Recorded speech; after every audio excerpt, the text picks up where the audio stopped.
Hello everyone, and welcome back to DET Coach's Beginner's Guide to the Duolingo English Test. In the previous lesson, we used complete passages to practice choosing articles and verb tenses. In this lesson, we'll continue with Read and Complete and learn how connectors, pronouns, and clauses reveal the logical relationships in a passage. When you identify a missing word, examine both the structure of the current sentence and the way the surrounding ideas connect. We'll use the example, a cooler school garden, from the lesson materials. The title, A Cooler School Garden, tells us that the passage is about a school garden. From the parts we can read, we can identify several key actions.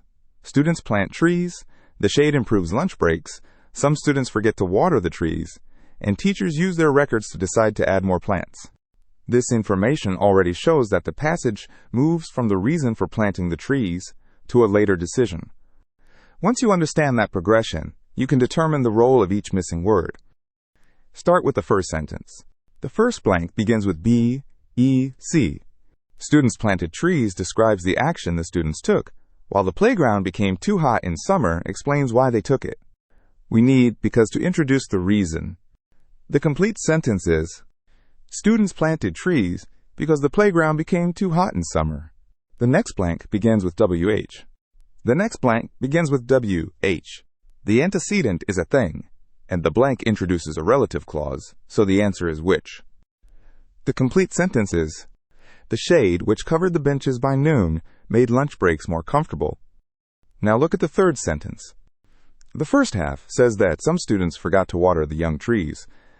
The relationship is one of contrast, and the blank begins with HOW, so the answer is however. The relationship is one of contrast, and the blank begins with how, so the answer is however. The semicolon and the comma after however are also useful clues. The next blank begins with TH and appears before returned, so we need a pronoun that can serve as the subject. The next blank begins with TH and appears before returned, so we need a pronoun that can serve as the subject. The true antecedent is some students, so the answer is they. The complete sentence is, some students forgot to water the young trees. However, they returned after class to finish the job. Finally, consider the fourth sentence. The teachers recorded temperatures, compared notes, and shared results. Recorded, compared, and shared are three parallel past tense verbs. The teachers completed these three actions, and the decision that follows is a result of that work. The blank begins with T, H, E, R, and follows a semicolon, so the answer is therefore. The pronoun they that follows refers to the subject of this sentence, the teachers, not to some students in the previous sentence. When resolving a pronoun, do not simply choose the nearest plural noun. Ask which noun can logically perform the action that follows. The complete sentence is, the teachers recorded temperatures, compared notes, and shared results. Therefore, they decided to add more plants next year. Before we summarize, let's return to International Venue of the Year from the previous lesson. The middle sentence is, the blank after year begins with A. The blank after year begins with A. Before the blank has been voted International Venue of the Year describes a title the venue has received. After the blank, for several years was the most popular venue in the world describes how popular the venue was over a period in the past. Both facts describe the same subject, it, so we need, and to coordinate them. If we restore the omitted subject, the second part becomes, it was the most popular venue in the world. Remember that coordinated structures do not have to use the same verb tense on both sides. Has been voted is in the present perfect passive, while was is in the simple past.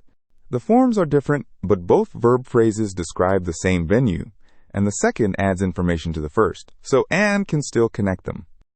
This example gives us a clear sequence to follow.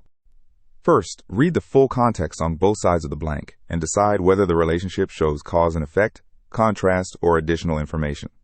When a pronoun is required, find its antecedent and confirm that the antecedent can logically perform the action that follows. For coordinated structures, first check whether the coordinated elements serve the same grammatical function, and then choose each verb form according to the time it expresses. Finally, use the opening letters and punctuation provided in the question to confirm your answer. For a more detailed explanation of connectors, pronouns, clause markers, and coordinated structures, See the materials for this lesson on the DET Coach website. I'll see you in the next lesson.